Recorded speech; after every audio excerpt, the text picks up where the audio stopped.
네, 부활절입니다.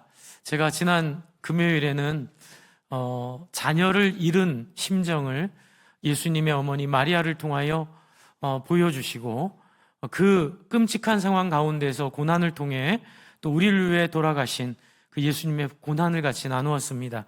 이제 오늘은 3일 만에 부활하신 그 예수님께서 우리에게 봄을 주시고 또 우리의 삶에 소망을 주심을 나누려고 합니다. 몇 해 전에 저희 교회에 정말로 기도를 같이 많이 했던 우리 자매님이 돌아가셨습니다. 아이를 막내가 중학생인데 제가 너무 애통하고 너무 가슴 아프고 너무 속상해서 마음을 너무 아파하면서 제가 갔다 와서 이 데크에 앉아서 그때 페이스북을 아마 열었을 겁니다. 그때 마침 그 주간에 인터뷰 하신 이어령 선생님의 인터뷰가 읽혀졌어요. 근데 너무 위로가 됐습니다. 이분은 예수님을 안 믿던 삶을 살았습니다. 하지만 자기 딸이 예수님을 믿다가 암투병 끝에 먼저 딸을 보냈고 그 이후에 딸의 소원이 아빠 예수 믿는 거라는 말, 그 말에 응답하기 위해 예수님을 공부하기 시작했고 결국에는 신앙을 갖게 됐어요. 그런데 이분이 굉장히 저에게 인상을 주셨던 건 뭐냐면 부활신앙을 고백을 하신 거예요. 그래서 앞에 한번 보여주세요. 이어령 선생님의 책에도 나오는데요. 이렇게 써놨습니다. 이어령의 마지막 수업에 죽음이라는 게 거창한 것 같지? 아니야. 내가 신나게 글 쓰고 있는데 신나게 애들이랑 놀고 있는데 불쑥 부르는 소리를 듣는 거야. 그만 놀고 들어와 밥 먹자. 이쪽으로 엄마의 세계로 건너오라는 명령이지. 이분이 암투병을 하시다가 돌아가셨거든요. 근데 이분이 암투병 할 때 모든 사람에게 일괄적으로 적용되지는 않지만 이분은 이제 연세가 많으셨고 본인 또 확신이 있으셨기에 항암을 안 받으시면서 영명치료를 안 하시면서 부활의 소망을 계속 나눠주셨어요. 그런데 저는 그 데크에서 읽었던 그 기사가 저에게 얼마나 큰 격려와 위로와 하나님께서 저희 교인이었기 때문에 그 어린 아들을 두고 간 그 엄마의 심정, 또 그 엄마를 먼저 보내는 그 자녀의 심정을 아시고 하나님께서 부활로 갚아주실 것을 믿습니다. 예, 우리 안에 이런 부활에 좀 확신이 좀 있었으면 좋겠고요. 이 여령 선생님이 이 글 말고도 부활은 봄이 오는 거라고 설명하신 게 저한테 굉장히 좋았어요. 겨울이 되면 우리는 스산하고 모든 낙엽들이 지면서 아무것도 없는 것처럼 느껴지지만 여러분 인생을 많이 사신 분들은 이제 아시죠? 겨울이 끝이 아니라는 것을요. 겨울의 가장 혹독한 추위 속에 우리는 봄을 기대합니다. 여러분 우리 모든 성도님들의 삶에 감사합니다. 이 시 제가 그 글을 읽고 작년에 발견한 시입니다. 산새들 우는 아침에 산마를 햇살 비치고 이제 이 내용을 노래로도 만드셨는데 그 노래는 지금 시간이 충분하지 않아서 제가 나중에 또 소개하는 거로 하고요. 참 표현이 좋은 게 뭐냐면요. 부활은 봄이 오는데 인생의 겨울산 넘어 생명이 기지개 켜는 오늘을 살도록 하는 힘이라는 이 고백이었습니다. 저는 오늘 이 말씀이 저와 여러분에게 신앙으로만의 부활을 넘어서서 여러분의 삶의 봄으로의 부활을 경험하기를 소망합니다. 그냥 믿음으로만의 부활이 아니라 여러분이 죽음 앞에서도 두려워하지 않고 또 여러분의 인생의 갈 길이 이 땅에서의 생존이 아니라 부활을 통하여 영원하고 가치 있는 삶을 여러분이 살 전망을 오늘 우리가 보기를 소망합니다. 여러분이 본문을 한번 볼까요? 이를 위해서 여러분 먼저 19절을 한번 보시면 20장 19절을 한번 보세요.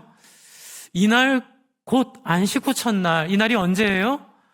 예수님은 금요일 저녁에 십자가에 달리시고 토요일 안식일을 지나시고 안식 후 첫날이 주일이죠.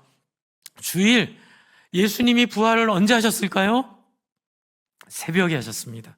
앞에 보면은 이른 아침에 20장 1절에 안식 후 첫날 일찍이 아직 어두울 때라고 표현되어 있는데요.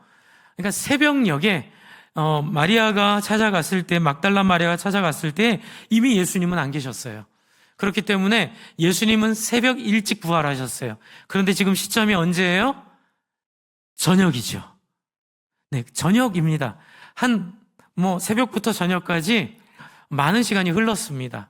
한 12시간 이상은 충분히 넘게 갭이 있었는데 놀라운 것은 제자들의 모습이에요. 여러분, 예수님은 부활하셨고 이미 12시간이 넘은 시점인데 또 예수님 부활했다는 사실을 소문으로 20장 18절에 보면 18절에 한번 같이 읽어볼까요? 20장 18절 바로 앞절입니다. 제자들이 이미 그 얘기를 들었어요. 같이 읽어주세요. 18절 시작. 막달라 마리아가 가서 제자들에게 내가 주를 보았다 하고 또 주께서 자기에게 이렇게 말씀하셨다. 어떻게 했어요? 예, 말을 했습니다. 말을 했는데도 불구하고 제자들의 지금 이 상황이 어떻습니까? 읽어주세요. 첫날 저녁 때 그 다음으로요. 시작. 여기까지. 여러분, 예수님은 부활하셨고 이미 부활하셨음이 전해졌어요. 그런데도 제자들은 두려움에 있습니다. 제자들은 변화를 경험하지 못합니다. 저는 이 구절이 제가 아까 전에 말씀드렸던 예수님을 믿는데 믿어도 죽음이 두렵고 예수님을 믿어도 죽음이 절망적이고 그래서 이 죽음의 문제가 해결되지 않았기 때문에 세상 사람들 살듯이 살 수밖에 없는 그 예수 믿는 사람들의 모습을 보여주고 있다고 생각합니다. 많은 분들이 얘기합니다. 목사님, 예수 믿었는데도요, 제가 새로운 삶이 잘 안 돼요. 세상 사람들처럼 경쟁하고 다투고 싸우고 거기서 성공을 추구하는 삶을 계속 추구하게 되네요. 어떻게 하지요? 그렇게 말하면 다행이지요. 그렇게 말 안 하고 예수 믿는다는 것 하나만 가지고 실제로는 두려움 속에 경쟁하고 투쟁하고 계속 시간을 소비하고 세상적인 가치관 속에 살게 되는 경우가 꽤 많이 있습니다. 큰 숙제지요. 여러분, 요즘에 우리 무역전쟁하는 얘기 많이 듣잖아요. 그리고 여러분, 얼마 전에 이제 종전을 하겠다고 하는데 아직까지 못하고 있는, 너무 안타까워요.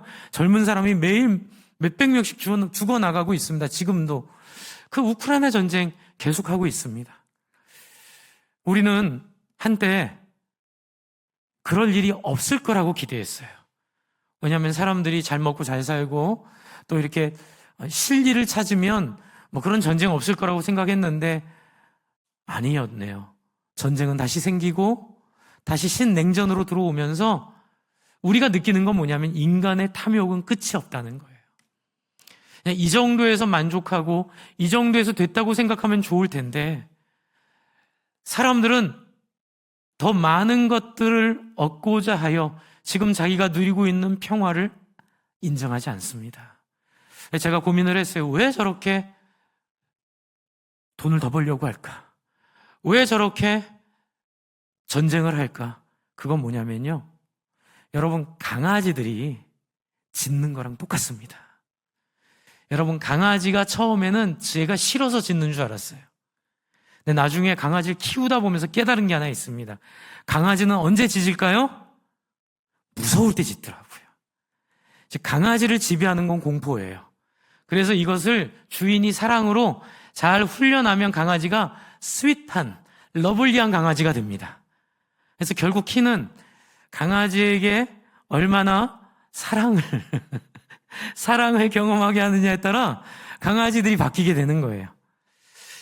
여러분, 인간들이 왜 이렇게 경쟁하고 왜 그렇게 돈을 벌려고 하고 왜 그렇게 헤게모니를 주려고 하고 주유가 되려고 하고 주도권을 잡으려고 할까요? 네, 무서워서 그래요. 내가 이렇게 놔두면 우크라이나가 서방의 대표자가 돼서 우리를 침범할 거야라는 두려움이 있는 거고요. 우리가 이렇게 퍼주다 보면 나중에 우리는 호구가 될 거야, 이런 두려움이 있는 거예요. 그러나 성경은 두려워하지 말라고 얘기합니다. 사실 미국이 너무 안타까운 건 기독교 정신으로 그 나눔을 잘했거든요. 그래서 인간의 계산으로는 계산이 안 되는 놀라운 리더십을 얻게 된 거예요. 그런데 그 결과를 모르고 그것을 모든 것을 다 뒤집어 버리려고 할 때에 저는 두렵습니다. 결국 계산대로 안 될 겁니다. 결국 자기 생각대로 안 될 겁니다. 우리도 마찬가지입니다. 여러분 두려워하고 계시지요? 목사님, 예수님 믿고 사명자로 사는 건 맞는 건 같은데 우리도 먹고 살아야 되죠. 이게 두려움이에요. 우리도 다른 사람들처럼 뭐 집도 가지고 좀 이렇게 세상에서 경쟁에서 뒤지지 않고 뭐 성공해야 되죠. 뭐 이런 것들을 중요하게 여기다 보니까 이제 이런 약간 사이비적인 신앙과 결이 다른 고백들이 나오는 거예요. 세상에서 성공해서 하나님께 영광을 돌리자. 할렐루야? 함정이 빠이셨어요? 할렐루야? 아니, 아멘 하면 안 돼요. 할렐루야가 아니라 할렐루야라고 제가 물어봤잖아요. 이건 철저히 성경적이지 않아요. 저도 한때는 대학생 때는 고지론, 미답지론 그 가운데서 뭐 한참 토론도 하고 고민도 했는데 명백합니다. 여러분, 성경은요 미답지론입니다. 성경은 고지론이 아니에요. 만약 고지를 점령해서 세상을 바꿀 수 있었다면 예수님은 로마 제국을 정복했을 거예요. 예수님은 시저를 자기의 발 앞에 무릎 꿇렸을 거예요. 그러나 하나님의 나라는 그렇게 이루어지지 않음을 믿으시기 바랍니다. 그리고 안심하시기 바랍니다. 여러분, 세상적인 성공은 우리의 성공을 대신할 수 없습니다. 할렐루야. 또 이러면 이렇게 얘기하는 분들 계세요. 목사님, 그러면 게으르게 살란 얘기입니까? 그런 얘기 아니에요. 괜히 그런 얘기 싫으니까 공격적으로 하려고 만든 얘기가 그러면 열심히 안 살아도 된다는 얘기입니까? 아니라고요. 그런 얘기가 절대로 아니고요. 이것은 본질에 대한 이야기, 중심에 대한 이야기, 동기에 대한 이야기, 하나님과 하나 되었냐는 것에 대한 질문이에요. 여러분, 지금 제자들은 문을 잠그고 두려워하며 떨고 있습니다. 왜요?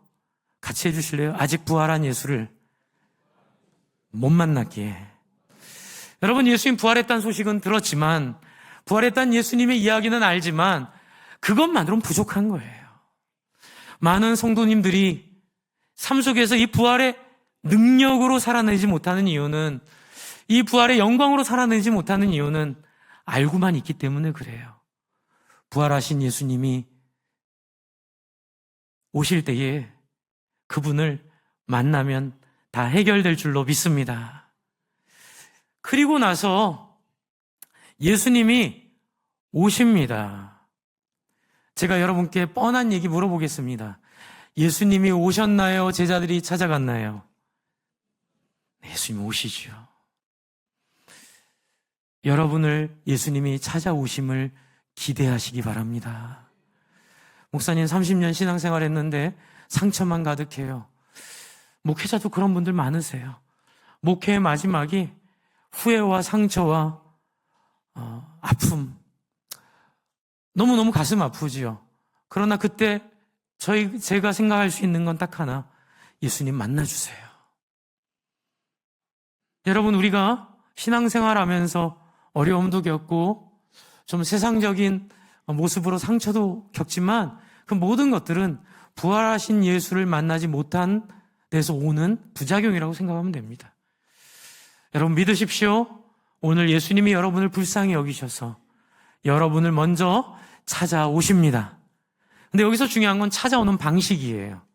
자, 상상력 한번 발휘해 보세요. 지금 문은 어떻게 돼 있어요? 잠겨 있죠.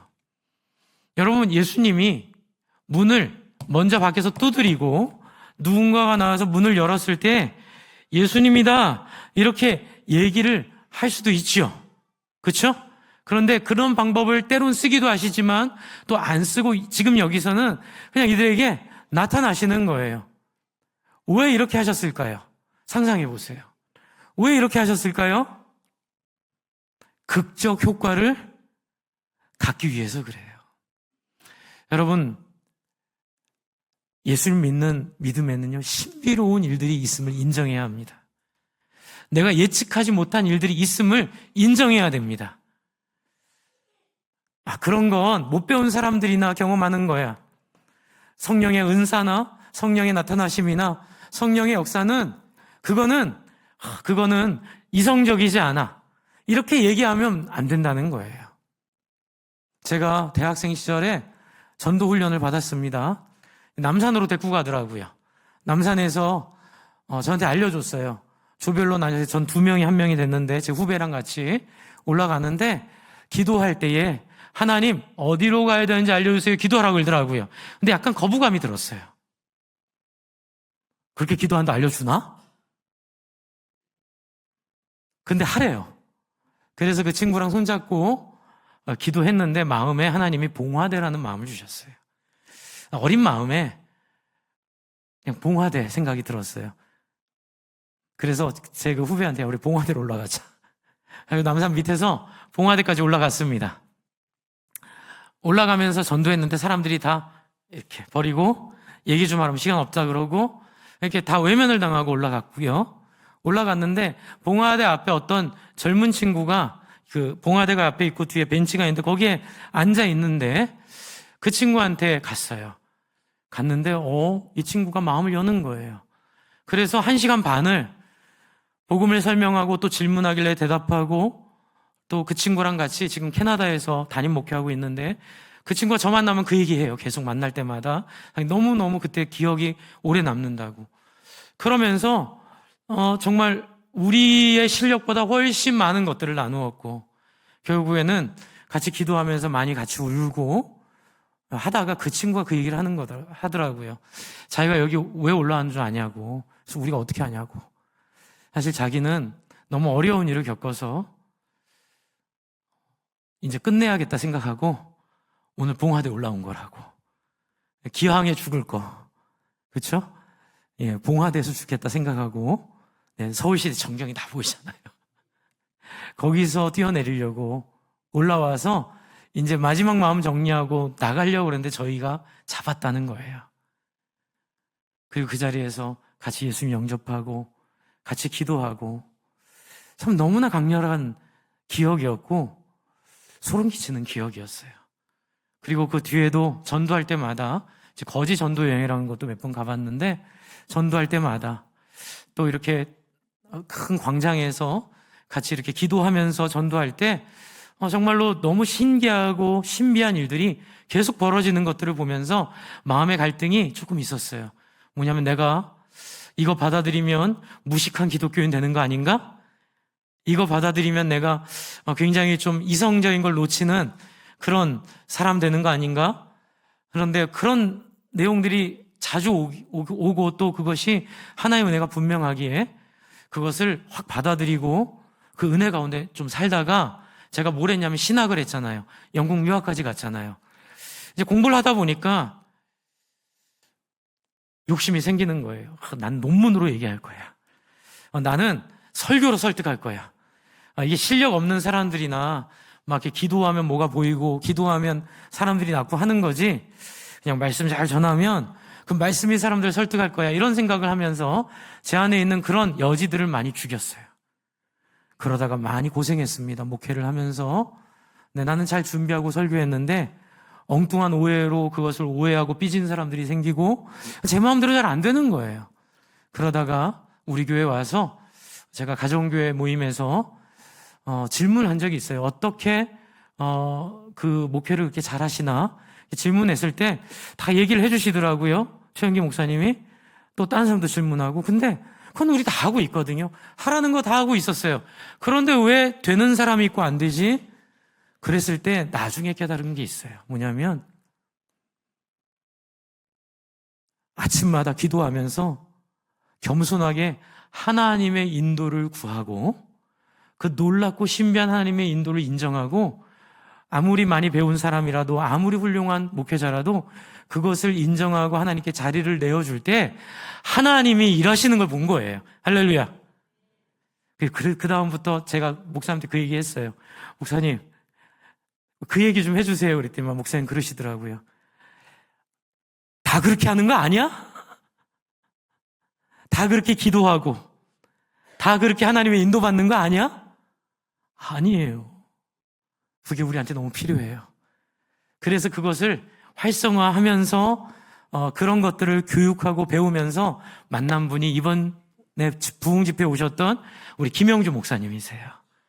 김영주 목사님이 제 안에 있는 그러한 것들을 얼마나 활발하게 격려해 주시고 그것이 맞다고 인정해 주시는지 제가 너무너무 감사합니다. 주 안에 사랑하는 성도 여러분, 예수님이 문을 두드릴 수 있었지만 문을 안 두드리고 신비롭게 제자들에게 나타나신 그 이유는 제자들을 겸손하게 하기 위해서예요. 그 경험을 통해서 자기들의 주장과 고집과 생각, 메시아는 이런 식으로 와야 돼, 하나님은 이런 식으로 일해야 돼 라는 생각을 내려놓고 한번 같이 해주실래요? 어린아이처럼 나타나는 현상을 따라 말씀대로 순종하게 하려고 예수님이 깜짝 놀라게 오신 거예요. 저는 오늘 여러분이 이 성령의 마음을 열기를 주의 이름으로 축복합니다. 성령의 길을 여러분이 여시기를 소망합니다. 안심하셔도 돼요. 네, 제가 검증 다 해봤고 확인 다 해봤어요. 정말 방언하셔도 되고요. 또 방언하다 통역하셔도 되고요. 예언하셔도 되는데 딱 하나, 모든 예언은 사람의 인위적으로 하는 것이 아니라 하나님의 말씀에 정확하게 일치하는 것만이 예언임을 기억하시면 돼요. 할렐루야. 제가 일부 때 그 표현 많이 썼는데 저는 성령 사역에 제일 두려운 것 중에 하나가 성령 사역을 하다가 나중에 이상하게 되는 케이스를 너무 많이 봤어요. 저도 그렇게 되고 싶지 않아서 그런 것들을 누르고 절제했는데 하나님이 저에게 얘기해 주시더라고요. 승준아, 그건 성령 사역 은혜를 나중에 엿바꿔 먹어서 그렇게 된 거야. 무슨 말인지 아세요? 엿바꿔 먹는 거예요. 나의 영광으로 엿바꿔 먹고 나의 성공으로 엿바꿔 먹고 나의 명성으로 엿바꿔 먹고 유명한 목사 됐다는 그 영광으로 엿바꿔 먹고. 제가 여쭤봤어요. 하나님, 근데 그 엿바꿔 먹을 줄 모르셨어요? 아니, 나는 엿바꿔 먹을 줄 알고 있어. 그런데도 왜 성령의 은혜를 주세요? 그 중에 혹시 한 명이라도 내 마음을 알고 내 중심을 따라 나에게 반응할지 몰라서 내가 오고 오는 세대에게 엿바꿔 먹는 일이 있다 하더라도 나는 나의 영을 부어줄 거야. 할렐루야. 제가 자유케 됐어요. 그리고 다짐했어요. 하나님, 나는 엿바꿔 먹지 않을게요. 여러분, 이게 무슨 말인지 아시겠죠? 우리의 능력이 아닌 줄로 믿습니다. 우리의 자랑이 아닌 줄로 믿습니다. 하나님 주신 선물을 여러분이 선물로만 누린다면 예수님이 이렇게 기적적으로 나타나신 모습이 여러분에게 유익이 될 줄로 믿습니다. 우리 지난 치유 집회 때 우리 치유 위해서 기도했잖아요. 제가 놀라운 얘기를 많이 듣습니다. 정말 고쳐진 분들이 많아요. 저는 목과 무릎을 위해 기도했는데 무릎이 안 아파요. 그래서 어제 이게 뭐지? 계단을 올라갔는데 무릎이 안 아프고요. 내려가도 무릎이 안 아픈 거예요. 네, 그래서 제가 너무 감사한데 목은 왜 이럴까? 하나님께 좀 여쭤보고 있어요. 네, 목은 왜 이럴까? 그래서 병원 갔더니 성대에 작은 물혹이 생겼대요. 그래서 이 물혹을 제거해야 된다고 하는데 여러분 기도해 주세요. 하나님 뜻이면 수술하기 전에 제거되고 또 뜻이 있으면 수술 잘할 수 있도록 여러분 기도해 주십시오. 여러분, 하나님은 우리의 기도를 들으신 줄로 믿습니다. 여러분, 병이 치유될 거예요. 왜요? 부활하신 예수를 만나게 하기 위한 도구로. 할렐루야. 그래서 여러분, 예수께서 기적적으로 나타나셨습니다. 그리고 처음에 뭐라고 얘기하셨죠? 한번 읽어주세요. 맨 마지막에 예수께서 오사 가운데 서서 이르시되, 다음에 시작. 네, 너희에게 평강이 있을지어다. 저 같았으면 일단 나타난 다음에 마음에 있는 문제를 해결하고, 베드로야 일로 좀 와봐. 너 지난번에 나 고난 지난주에 받을 때 너 뭐라 그랬지? 기억나니? 뭐 일단 이걸 해결하고 저는 시작을 해야 되거든요. 근데 예수님이 평강이 있을지어다. 이 말이 갖는 의미가 뭘까요? 제자들은요, 예수님이 부활 안 해도 불안하고 부활해도 불안해요. 왜요? 부활 안 하면 유대인들이 죽일까봐 불안하고요. 예수님이 부활하면 예수님한테 죽을까봐 불안한 거예요. 예수님한테 너무 못할 짓을 한 거예요. 그러니까 뭘 해도 제자들은 죽은 목숨이에요. 그런 제자들에게 예수님이 나타나셔서 너에게 평강이 있을지어다. 이 말은 내가 너희를 사랑한다. 안심하라. 여러분, 제자들의 마음에 있는 모든 짐들을 사라지게 하는 말씀이세요. 저는 이번 말씀 집회에서 굉장히 인상 깊었던 게 알코올 중독에 빠져 있어도 하나님 방언을 주신다. 저는 그 하나님의 음성으로 들렸어요. 저도 오해를 했던 것 같아요. 거룩하고 이렇게 잘 살아야 하는 은사를 주신다. 아니에요. 하나님은 모든 사람에게 은사를 주십니다. 할렐루야. 어떤 기대감으로요? 은사를 통해 알코올 중독에서 벗어나도록, 은사를 통해 그 죄에서 벗어나도록, 은사를 통해 어두움에서 벗어나도록. 여러분, 하나님은 여러분을 사랑하셔서 부활하신 예수님이 여러분 가운데 오셔도 두려워하지 않으셔도 됩니다. 저희 목사님들 사이에 재밌는 게 있어요. 가정교회 목사님들 중에 어떤 분, 소문이 한 분 났는데 이분은 그 사람만 보면 그 사람의 삶이 보인대요. 그래서 그다음부터는 저는 그분 안 만나요. 기분이 이상해요. 괜히 그분한테 말 한마디 잘못 들으면 저는 완전히 그렇게 되잖아요. 그런 나중에 알고 났더니 그런 보이는 게 아니고요. 그 사람을 축복하는 하나의 마음이 보인대요. 여러분, 제가 이 얘기 왜 할까요? 여러분, 기도합시다. 하나님 앞에 나아갑시다. 하나님 앞에 여러분 은사를 구합시다. 이렇게 얘기하면 두려운 거예요. 내 안에 어두웠던 것들이 사람들한테 밝혀질까 봐. 내 안에 어두운 것들이 다른 사람의 입을 통해 폭로될까 봐. 여러분, 그런 건 하나님의 은사예요? 아니에요? 절대로 아니에요. 네. 그 목사님이 저한테 예언 기도는 위로 기도다, 이런 얘기해 주시더라고요. 따라해서 예언은 위로다, 격려다, 축복이다. 주 안에 사랑하는 성도 여러분, 하나님은 여러분을 부끄럽게 하지 않으십니다. 예수님은 여러분의 잘잘못을 따지지 않으십니다. 부활하신 예수님은 기적적으로 우리 가운데 나타나실 때에 그 부활의 기적이 여러분의 것이 되기를 소원하십니다. 믿으십시오. 담대히 나아가십시오. 그리고 그 다음 절 한번 볼게요. 20절. 그리고 이 말씀을 하시고 손과 옆구리를 보이시니 제자들이 주를 보고 비로소 기뻐합니다. 이 비로소 기뻐하게 됐던 것은 두 가지 요인에 있어요.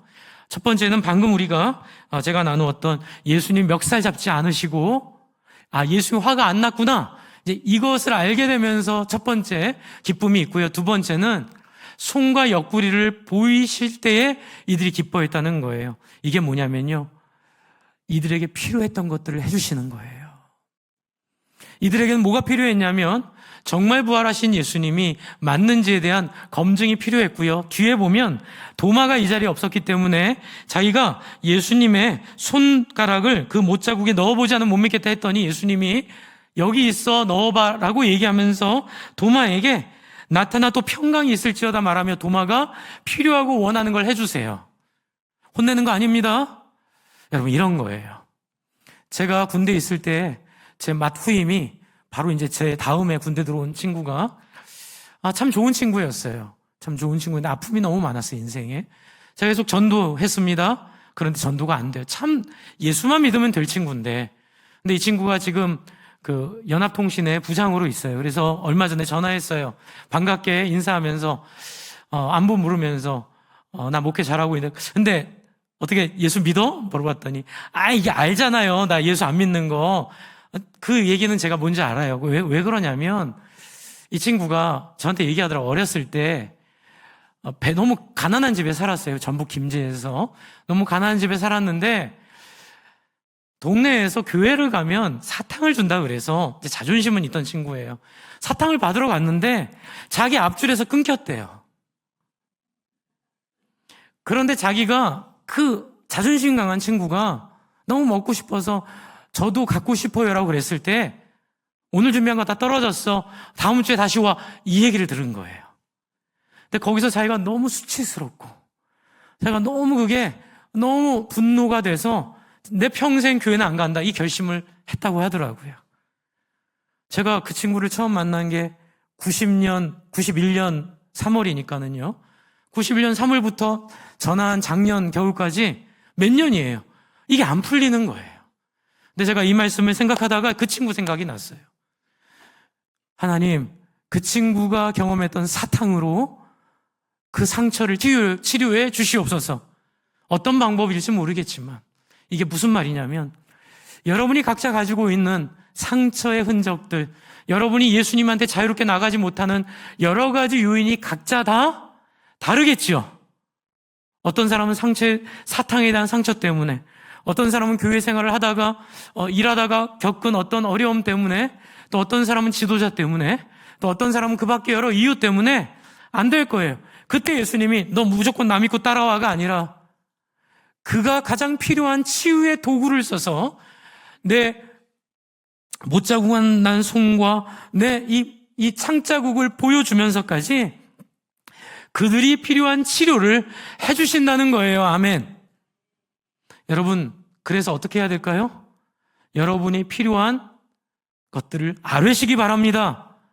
하나님, 저는 하나님께 나아가는데 장애되는 게 제가 아직 중독에서 벗어나지 못한 이 부분 때문에 그렇습니다.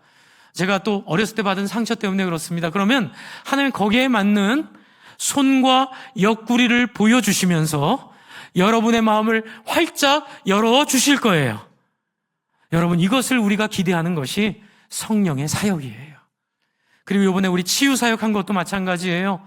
그렇게 치유 사역을 통해서 여러분이 구체적으로 필요한 필요들을 하나님 앞에 여쭈어보고 그것들을 같이 기도해주고, 그래서 그 치유가 그 고백과 상처에 대한 나눔과 그 기억들을 고백함을 통해 하나님이 치유해 주시는 거예요.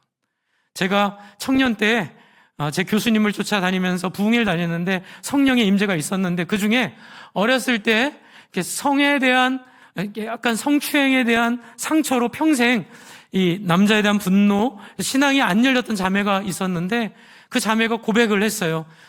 내가 이런 고백, 이런 아픔이 있었다고 이랬을 때 다 같이 기도해주고 울고 위로해줬는데, 그때 어떤 형제가 일어나서 이렇게 기도했어요. 하나님, 이 땅에 있는 모든 남자를 대표하여 회개합니다. 이 자매에게 사과합니다. 하나님, 우리의 죄를 용서해 주시옵소서. 그걸 통해 이 자매가 회복되더라고요. 그 형제는 그런 사람이 아니었는데 이런 도구를 통하여, 이런 연상되는 일들을 통하여 하나님이 여러분을 회복하실 것들을 기대하기 바랍니다. 네, 이렇게 회복시킨 다음에 예수님이 21절에 이들에게 사명을 주세요. 21절을 볼게요. 예수께서 또 이르시되 너희에게 뭐가 있으라고요? 평강이 있을지어다. 여러분 이해하시겠죠? 여러분의 모든 상처와 모든 아픔과 눈물을, 여러분의 있는 인생의 모든 문제를 하나님께서 품어주시고 해결할 그 평강이 여러분에게 있을 것입니다. 그리고 나서 그 다음 우리에게 중요한 얘기 하세요. 읽어주세요. 아버지께서 시작. 네. 여러분, 우리 인생의 목적은 생존에 있지 않습니다. 성공에 있지 않아요. 이 땅에서 사람들에게 이렇게 V자 그려가면서 나 잘했지? 이렇게 말하는 데 있지 않아요. 우리 인생의 목적이 어디 있어요? 예수님의 보냄받은 사명에 있는 줄로 믿습니다. 그러므로 우리의 목적은 사명자가 되는 거예요. 어떤 사명자? 23절의 사명자예요. 23절 같이 한번 읽겠습니다. 23절 어떤 사명자인지 시작.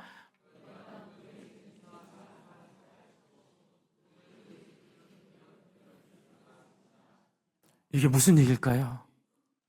생명을 살리는 사역을 여러분께 맡겼다는 거예요. 누구의 죄든지 사하면 사해질 것이고 그대로이 있는다는 얘기는 뭐냐면 사람들의 살고 죽는 문제가 여러분 손에 하나님이 주셨다는 얘기예요. 어마어마한 일이죠. 이번에 우리 치유 기도해 주신 분들 제가 고마워서 인사드렸는데 그분들이 그러더라고요. 목사님, 저도 이 치유 사역을 통해 치유받았기 때문에 저도 그 치유받은 그 경험을 통해 또 다른 사람을 치유하는 사역자로 세워졌습니다. 그러면서 하시는 얘기가 휴가를 쓰면서 다니거든요. 1년에 3-4번. 그런데 휴가를 포기한 것과는 비교할 수 없는 어마어마한 보람감이 있다는 거예요. 어마어마한 기쁨이 있다는 거예요. 그래서 일부에 우리 간증하신 장현옥 집사님에게 제가 부탁드렸어요. 집사님도 2-3년 뒤에 치유 사역자가 되시기를 바랍니다. 여러분, 치유받을 뿐만 아니라 다른 사람들을 치료하고 회복시키고 온전케 하는 사람이 되실 것입니다. 그런데 이게 어려운 일이 아니에요. 22절을 읽을게요. 22절 같이 한번 읽겠습니다. 시작.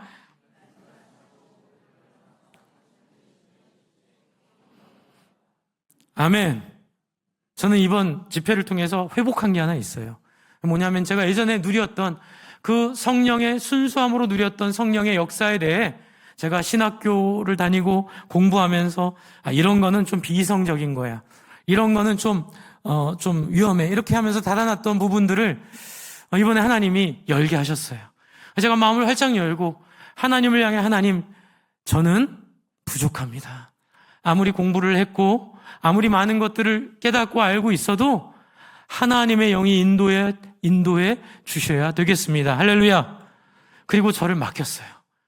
그랬더니 잊어버렸던 방언이 나오고요. 방언뿐만이 아니라 여러분 그 하나님의 마음이 느껴지고 매우 성경적인 거예요. 오해하지 마세요. 막 제 마음대로 상상하는 게 아니라 제 마음대로 막 상상하면서 내가 맞다, 이거는 이제 신사도 운동 잘못된 거고요. 이거 아니에요. 우리가 하는 건 뭐냐면 따라해주세요. 성경을 따라 말씀 안에서 하나님의 영이 자유롭게 사역하도록 열어드리자. 바로 이거예요. 그러면서 제가 요즘에 기도에 얼마나 행복을 누리는지 몰라요. 아침에 우리 장현욱 집사님도 그렇게 고백을 해주셨는데 저한테 개인적으로 그렇게 얘기해 주시더라고요. 기도가 열렸대요. 기도가. 네, 기도의 자리가 열렸고 또 우리 성도님들도 기도가 열렸다고들 하시더라고요. 여러분, 여러분이 그런 사람으로 능히 살아가도록 하나님께서 여러분에게 따라해주세요. 원하는 자마다 주실 것입니다. 할렐루야. 자, 그러면 성령님 필요하다고 생각하는 분들은 손을 들어주세요. 다 드세요. 이거는 제가 들어주세요라고 했다고 안 들어도 되는 거 아니에요. 다 드세요. 다 드세요. 다 드세요. 살짝. 네. 이렇게 든 분들마다 하나님께서 오시는 거 아세요? 제가 앞에서 막 성령을 받기를 원합니다. 안 돼요. 여러분이 하나님, 예수님께서 숨을 내쉬며 말씀하셨던 성령을 받으라에 순종합니다. 저는 성령이 필요합니다. 하나님이 저를 잘못되지 않도록, 엿바꿔 먹지 않도록 인도하실 줄로 믿습니다. 하나님, 성령 안에 거하기를 소원합니다. 여러분의 입과 마음과 생각과 여러분의 삶을 하나님께 맡겨보십시오. 어느 순간부터 하나님의 음성이 들리기 시작할 겁니다. 성경적으로, 성경 안에서 여러분이 해야 될 일들, 가야 될 곳들, 여러분이 무엇을 어떻게 살아야 될지를 하나님이 알려주실 것입니다. 저는 저희 교회가 우리 담임 목사님이 기도했더니 병이 나았어, 우리 담임 목사님 용한 목사님이야 라는 말을 듣기 원하지 않습니다. 듣는 것을 원하지 않습니다. 그건 엿바꿔 먹은 거예요. 뭐 저 하나 유명하게 되려고 성령이 역사하세요? 아니에요. 그러면 엿바꿔 먹는 거예요. 여러분, 사명의 교회 성도들은 누가 기도해도 하나님의 치유가 있고 회복이 있고 서로가 서로를 돕는 사랑 가운데 성령의 능력이 나타나는 교회입니다. 할렐루야. 이것이 성령의 온전한 소망인 줄로 기대하시기를 바랍니다. 엿바꿔 먹을 거 두려워하지 마시고 하나님이 우리를 지키신다 약속하셨사오니 저와 여러분이 성령을 받으라 숨을 쉬며 말씀하셨던 그 예수님의, 부활하신 예수님의 마음을 받아들여 이 시간 성령으로 예수의 부활을 받아들이십시다. 그리고 그분이 말했던 그러므로 너희는 어떻게 해요? 나를 보내는 같이 너희도 보내니 너희가 가서 해야 될 사역이 있고 너희가 가서 해야 될 살릴 사람들이 있느니라. 이 말에 아멘하고 순종하시기를 바랍니다.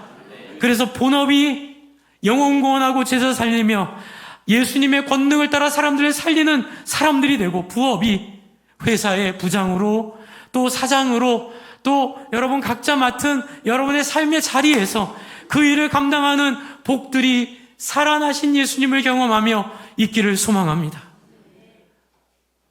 우리 이 시간 같이 기도할 때 세례를 준비할 텐데요. 우리 이 시간 기도합시다. 기도하면서 우리 앞에 세례 준비해 주시고요. 우리 기도하실 때에 하나님, 제가 부활하신 예수님을 만나기를 원합니다. 이 시간 우리 가운데 부활하신 예수님 앞에 손을 들었사오니 주님, 나에게 이 시간 임하여 주시옵소서. 성령으로 나에게 임하여 주시옵소서. 정말로 주님의 나라를 추구하며 그 나라를 이루는 사람으로 살기를 소망합니다.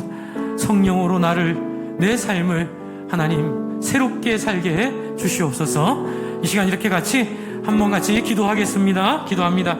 하나님 아버지, 이 시간